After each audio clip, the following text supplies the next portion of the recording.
Because it allows me to be free. It allows me to escape the external world and just focus on being great in the moment and not looking forward too far. And just football teaches you lessons to go 1-0 every single down, because if you focus on what just happened or what's about to happen, then things could go wrong. So it allows me to just, focus on where my feet are, and it really has taught me a lot of life lessons. What were the priorities for you as far as physically sustaining the entire season after last year? Throughout the season, we have a great staff, great nutritionists, great training staff, and really it was just a group effort, because I was on the lighter end last season, and I'm still I'm bigger now, but just understanding that going into that year, and understanding that I'm younger than everybody else on the field, and that I need to protect my body in order for me to sustain the level of play that I want to play at.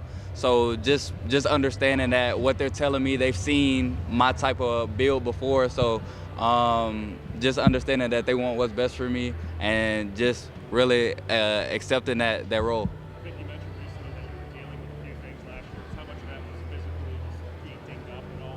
I mean, that's just a part of football. So, I mean, physically, stuff like that's going to happen, but it's about what are you going to do to fix it and be ready for the next week. So, I mean, that stuff, that's not really a problem. Well, you mentioned that no one knows how hard it was that first year. Yeah. Is that going to be some part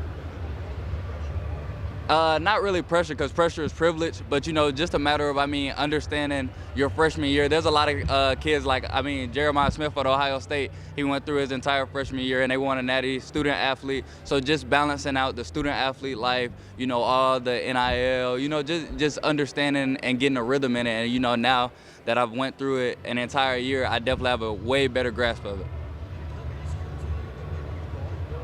Um,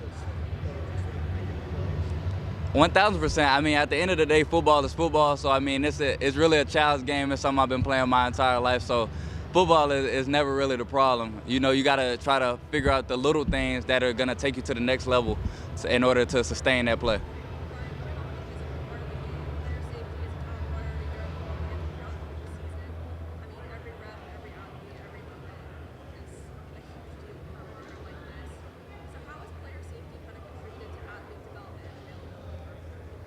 I would just say, with the advances that we have had, football it used to be all grit. So, just being able to track that yardage and track my velocity every single day, track how many times I stopped hard, just being able to see that, it definitely helps that our staff really understands that every day, the mileage that I put on, it can continue to keep going. So just understanding that, it's made it so much easier. But it's about buying into the system, and that's what I'll say about all these guys. It's not just me. Everybody has bought into it, and they understand that what our staff wants for us is the best. Because if we're at our best, the sky's the limit. Is there a stop hard metric? It is. It is. I don't know the exact terminology on it, but if we have hard stops, how a car, every time it does a hard stop, we have that as well. I mean, for me personally, it's made a difference just because, I can keep it into mind. I want to go 22 every day at practice, but it's about, hitting that 90% week in and week out, and just continue to, because you don't want to shock your body, if I'm going 18 miles per hour at practice every day and then I try to go 23 in a game, it's not gonna, that doesn't add up. So just understanding that, and that's just a testament to our training staff and our all of our staff, just helping out and telling us the reason why we need to do these things, and not just hey, you need to go 20 miles per hour, and you don't have a reasoning by why you should. So yeah. What's your top end speed? Right now, I don't know off the top of my head, but I mean, we gotta wait and see, I guess. 23? I mean, we got a lot of guys that can do that for sure. Yeah.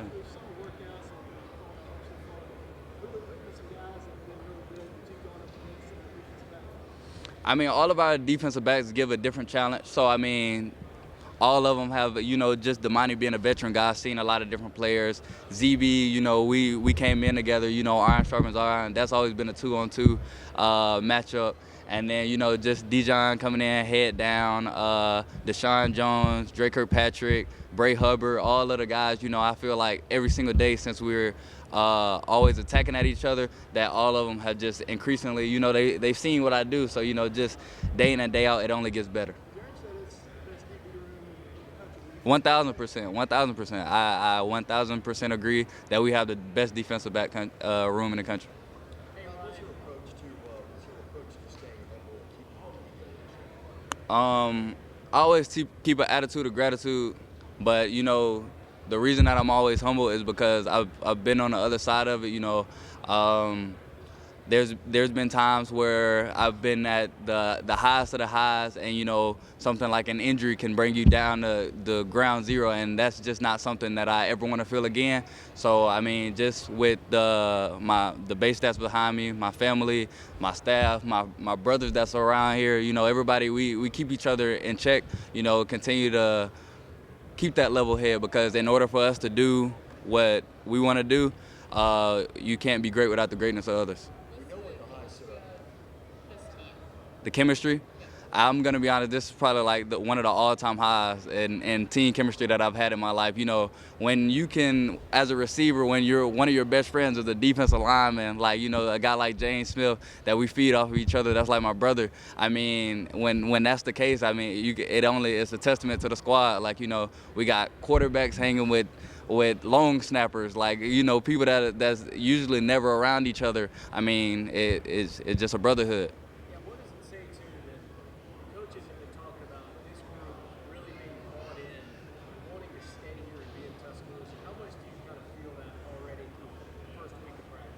I mean, and it goes before the first week of practice. I mean, just ever since January 14th, the guys have been bought in. You know, year two, we told each other that, like, we can't go back. So it's just been a matter of, you know, just focusing on where, like, each day we're not trying to focus on next week. We're not trying to focus on any time ahead. We just want to focus on the day, and everybody's been bought in. And I'm telling you, if we didn't know, like, today was media day, we wouldn't even know the date.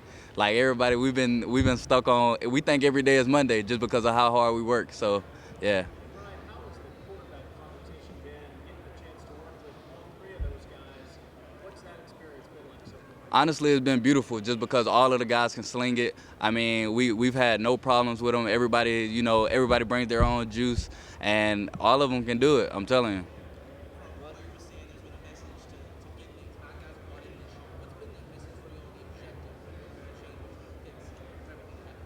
I would just say the main message is just being consistent and don't fall into complacency, because we had games where, you know, yeah, we had a big game, but then, you know, the next week, you know what happened. So just focus on being consistent and focusing on that day, being where your feet are, and just being how strong are you mentally, you know, because this game is, the battle is won, the first battle is won internally. So, you know, just focusing on winning that battle and having grit and being unbreakable. I think we know what the highest of the highs was last year.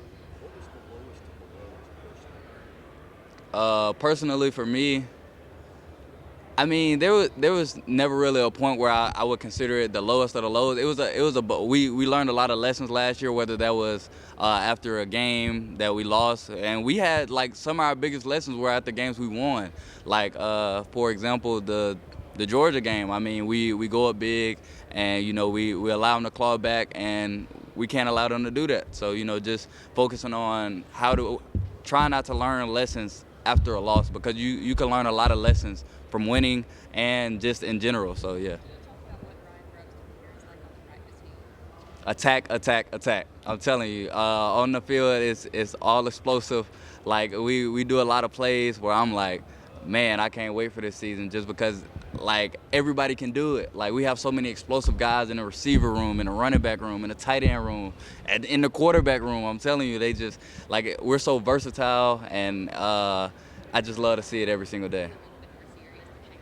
I wouldn't say serious. He just loves the game. Sheridan loves the game. Like, we all love the game, and, like, you can just see it day in and day out, and it's truly beautiful.